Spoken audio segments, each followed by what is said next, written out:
some of the information which we have got under RTI, it's very difficult to get from Tamil Nadu government information to RTI. And we still haven't got.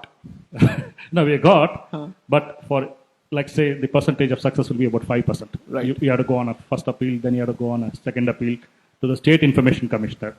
The State Information Commissioner is appointed by the government, so you know how it works.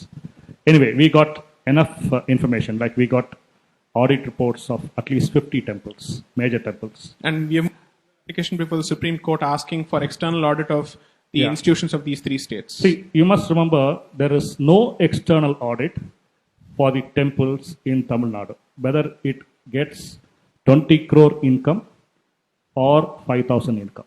Correct. There is no external audit from 1976, number one. Number two, from RTI, you can really find out how these people's minds think, what all they do with the temple money. Where is the property gone? Like in 1986, Tamil Nadu temples had 5.25 lakh acres of agricultural land. Right now, they say we have 4.75 lakh acres of agricultural land. Where did the 50,000 acres go? And in today's real estate value, this 50,000 acres would be like Correct. at least 10,000 crores. Only Tamil Nadu. Only Tamil Nadu. And Andhra Pradesh has got more lands than Tamil Nadu for temples. And under RTI, we came to know, I'll just take one more minute. Please. We came to know that there is one temple in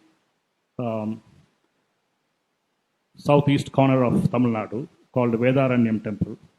The temple was actually administered by Sri Lankan Jaffna Tamils because it's only 60 kilometers across the sea.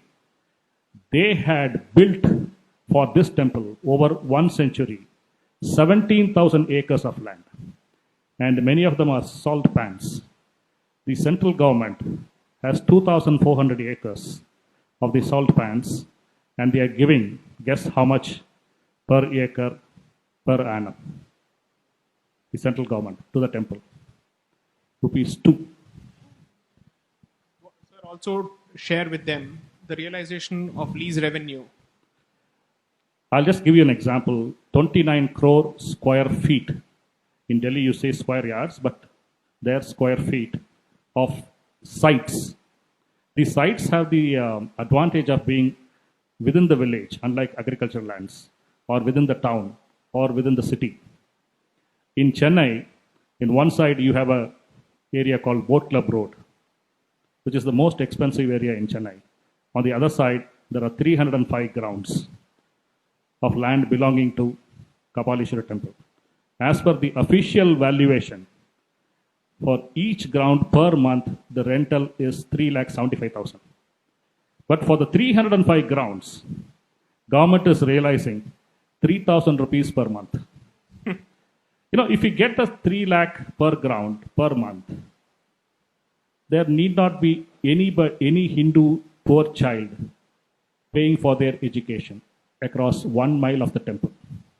That's the Here's the charity funny we part. are denied. Correct. And I'll just to add to this. Each time you go to the government asking for funds for establishment of Veda schools or anything which is meant for keeping those traditions alive, they say, "Paisa nahi hai."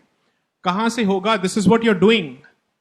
If you wanted to realize the amounts, you could have done so. In fact, sir shared with me. I missed the point. Right.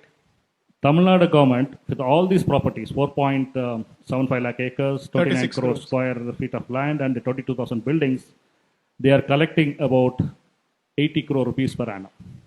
And to do that, they are taking administrative and audit fee about 120 crores.